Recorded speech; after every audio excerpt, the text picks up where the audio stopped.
Adapun bagaimana orang yang dia terlahir, dia dalam keadaan dilahirkan dari orang-orang yang kufur atau kafir, kufar, dan kemudian dia hidup di tengah-tengah komunitas yang memang jauh dari Islam. Apa bentuk keadilan Allah? Kullu nafsin dha'iqatul maut wa innama tuwaffawna ujurakum yawmal qiyamah faman zuhziha 'anil nari wa udkhilal jannata faqad faz وَمَا الْحَيَاةُ الدُّنْيَا إِلَّا مَتَاعُ الْغُرُورِ. Barangkali ada pertanyaan, dipersilahkan. Fadhal. Ini ada Bismillah. Dari diri saya sendiri, di mana kita ketahui bersama bahwa Allah Maha Adil. Kenapa? Allah Maha Adil. Baik. Kemudian Anda melihat di mana letak keadilan Allah, di mana Allah ada menakdirkan alhamdulillah kita lahir dalam keadaan Islam. Baik. Dan ada orang yang juga dilahirkan dalam keadaan kufar. Baik. Nah, kemudian Anda lihat dalam agama Islam ini, bagaimana dengan orang yang dia terlahir dalam keadaan kufar, kemudian dia hidup dibesarkan dan jauh dari Islam ibaratnya. Nah, kemudian dia meninggal dalam keadaan dia bodoh terhadap Islam itu sendiri. Bagaimana kita menyikapi keadilan, bentuk keadilan dari Allah? Baik. Barakallahu fikum. Masya Allah. Jelas benar di antara ayat-ayat yang menceritakan tentang keadilan Allah. Ketika misalkan kita membaca surat At-Tin, maka di sana akhir kalimat Alaihissallahu bi ahkamil hakimin. Bukankah Allah adalah hakim yang amat adil? Maka tanpa ragu tentang apa yang ditanyakan, ya syukur kita kepada Allah Azza wa Jalla, dan sebuah aset besar bahwa kita dilahirkan dengan orang tua yang Islam. Alhamdulillah. Tapi kita jangan cukup berhenti sampai di situ. Nanti dikenal namanya Islam, apa namanya? Islam karena dari lahir, Islam keturunan. Ya jangan. Bukan itu kan, tapi alhamdulillah bukan itu, kita menafikan itu, tapi kita bersyukur kepada Allah. Ya kan? Nah, adapun bagaimana orang yang dia terlahir, dia dalam keadaan dilahirkan dari orang-orang yang kufur atau kafir, kufar, dan kemudian dia hidup di tengah-tengah komunitas yang memang jauh dari Islam. Apa bentuk keadilan Allah? Ingat,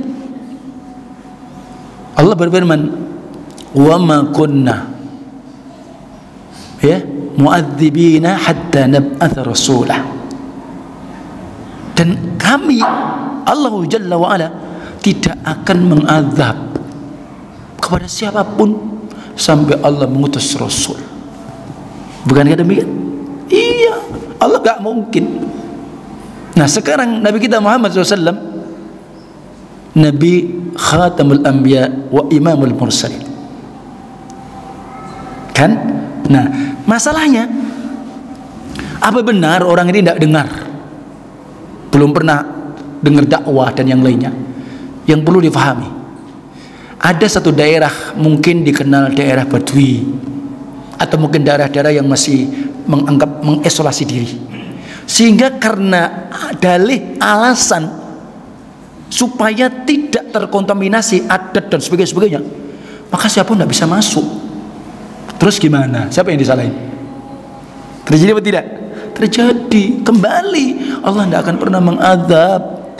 Jadi karena memang dirinya yang dia menutup diri, mengisolasi diri, siapapun tidak bisa masuk. Itu masalahnya. Dan banyak sekali memang orang-orang sudah alergi duluan, ya enggak?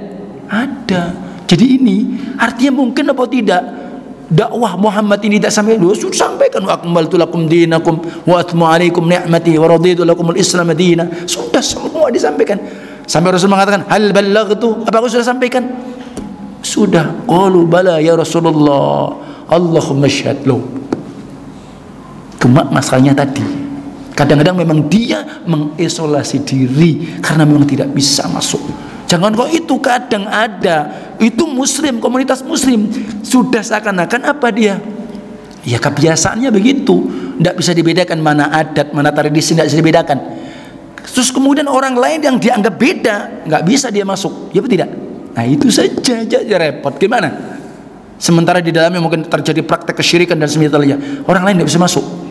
Nah, sudah labelnya kalau ini begini, wah ini bahaya ini, Wahabi ini misalkan begitu, nah, repot. Nah, gitu ya. Nah, barakallahu fikum. Jadi Allah nggak mungkin mengazab ya seseorang dan setiap hambanya bukan karena sebab kesalahan dia yang dia lakukan. Itu salah satu yang sebab apa tadi? Alasannya adalah itu ilangnya. Gitu ya. Jadi tidak perlu lagu. Jadi Allah memang sudah adil karena tadi ada masalah-masalah yang terjadi pada dirinya. Mungkin karena itu sudah konsensus, kesepakatan, pokoknya tidak boleh. Nah, akhirnya siapapun ya tidak pernah ada orang bisa masuk. Sudah menutup diri. Nah, sama dengan dulu orang-orang kafir Quraisy juga begitu. Bagaimana mungkin Allah mengazab dan menyalahkan kami sementara kami hanya mengikuti bapak-bapak kami? Nah, kalau bapak-bapak kami dulu tidak begitu, saya juga tidak begitu. Ya sama, alasannya mereka apa? Supaya nggak diazab sama Allah. Mungkin apa tidak? Ya tidak, sudah dijelaskan Muhammad datang, disebutkan dia tutup begini. Tidak, ketika Quran dibacakan seakan dia apa? Tidak mendengar, ditutup, kan begitu. Nah itu sebabnya. Wallahu a'lam. Gitu ya. Nah, cukup. Baik. Waalaikumsalam warahmatullahi. Apakah setiap amal ibadah yang tidak ada contoh dari Nabi, sahabat, itu disebut bid'ah? Dalam dilakukan. Baik. Maksudnya tidak ada dalil khusus. Baik. Jadi hadis atau prinsip dalam kita beragama hanya dua. Ikhlas berarti di atas tauhid, ittiba berarti di atas sunnah. Lawannya tidak ikhlas berarti riya, itulah syirik. Berarti kalau tidak ittiba berarti itu bid'ah. Hanya dua itu. Sehingga tugas kita apa? Yang pertama, kita ini adalah beribadah kepada Allah. Qul inni umirtu an a'budallah mukhlishan lahuddin. Dalam surat Az-Zumar ayat 11. Katakan sesungguhnya aku ini Rasul yang diperintah oleh Allah, diperintah beribadah kepada Allah supaya mukhlishan lahuddin, ikhlas. Dan pertama apa? Di atas perintah. Ibadah ini harus di atas perintah. Qul inni umirtu, aku diperintah. Jadi bukan karena kebiasaan, bukan karena ikut-ikutan, ya bukan. Bukan karena sebab adat istiadat, bukan. Qul inni umirtu, aku ini diperintah an a'budallah, beribadah kepada Allah mukhlishan lahuddin, ikhlas. Kemudian apa perintah berikutnya? Kita diperintah untuk ittiba. Ittabi'u ma unzila ilaikum min rabbikum, ikuti ya kepada apa yang Allah turunkan dari Rabb kalian. Sudah, itu perintahnya. Banyak ayat tentang ittiba. Qul in kuntum tuhibbunallaha fattabi'uni, itu. Nah, kemudian ketika Rasulullah SAW menyebutkan hadis tentang amal yang tidak ada contoh, hadis yang masyhur bisa kita dengar dari Aisyah riwayat Muslim, man amila amalan laisa alaihi amruna fahuwa raddun ay mardutun wa ghairu maqbulin. Man amila, barang siapa beramal amalan, sebuah amal ibadah, laisa alaihi amruna, yang tidak ada amal itu amruna, perintah kami, apa yang disyariatkan oleh Allah, apa? Fahuwa raddun, berarti tertolak, tidak diterima, ditolak sama Allah. Yang nolak ya Allah, yang tidak terima ya Allah. Bisa dipahami? Nah, terus kemudian Rasul lebih menegaskan, hadisnya panjang tentang apa? Wa iyyakum muhdatsatin minal umur fa inna kulla muhdatsatin bid'ah wa kulla bid'atin dhalalah wa kulla dhalalatin finnar. hati-hati dengan perkara baru. Dan perkara baru maka itu adalah bid'ah, dan sifat bid'ah adalah sesat, sesat adalah bid'ah. Ini apa maknanya? Berarti tidak ada bid'ah yang dimaksudkan apa? Yang ada kaitan dengan agama. Ya tentang agama, syariat Allah. Berarti kalau tidak ada kaitan agama, ya tidak ada. Sehingga oleh sebab itu kalau disebutkan bid'ah dalam arti bahasa ya beda, sesuatu yang baru yang belum ada sebelumnya. Ini bid'ah karena dulu belum ada, baru di masa kita ada. Ini juga begitu, tapi bukan itu makna hadis itu. Bisa dipahami? Iya, sama dengan ketika orang hari ini umroh haji naik pesawat, bid'ah, tapi bukan itu maksud hadis itu ke sana. Kalau dulu mungkin onta, loh di kita enggak mungkin ada onta lah, ontanya ada di sana. Bisa dipahami? Mungkin saya ini pakai topi ini bid'ah ini. Ya, jadi bukan itu maksud Nabi, itu bukan itu. Tapi yang masalah agama, baik itu akidah, ibadah, dakwah. Bisa dipahami? Itu. Jadi ya hal-hal yang sifatnya sudah dimaklumi, difahami. Apapun, kalau itu ibadah berarti bentuk pendekatan diri kita kepada Allah Azza wa Jalla. Dan kemudian kalau dia meyakini seakan itu tandingan, itu hukum Allah. Lah ini yang berbahaya. Makanya bid'ah itu ada bid'ah hakikiyah, ada bid'ah idhofiyah. Yang paling banyak bid'ah idhofiyah.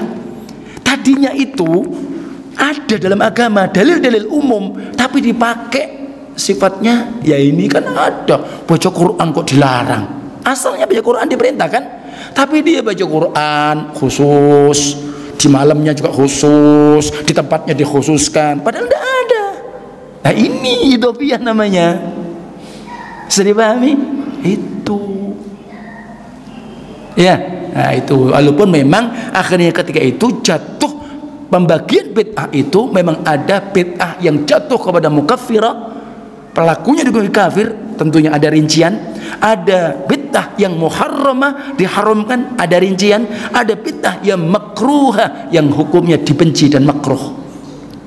Jadi masing-masing ada. Kalau bid'ah yang sifatnya jatuh ke kufur, ya tadi, ya dia mengada-ada, misalkan acara-acara yang sampai masuk di dalam masalah akidah. Misal contoh, ketika dia mengadakan acara maulid, meyakini ma'al qiyam, kita berdiri, Muhammad, Nabi kita Muhammad datang memberikan begini, itu bahaya. Beda dengan orang yang maulid Nabi ketika dia hanya baca sirah, kedudukannya beda, tidak kita hukumi jatuh kafir. Itu main syariat Islam itu seperti itu.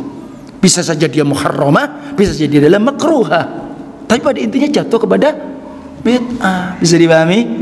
Begitu mestinya kalau difahami. Jadi jangan kemudian baper duluan, alergi duluan. Ya ini memang jamaah yang bikin dikit bid'ahkan ini. Nah, iya memang ada masalahnya. Dijelasin dirinci. Bisa dipahami ya? Wallahu a'lam. Wa sallallahu ala nabiyyina Muhammad wa akhiru da'wana alhamdulillahi alamin.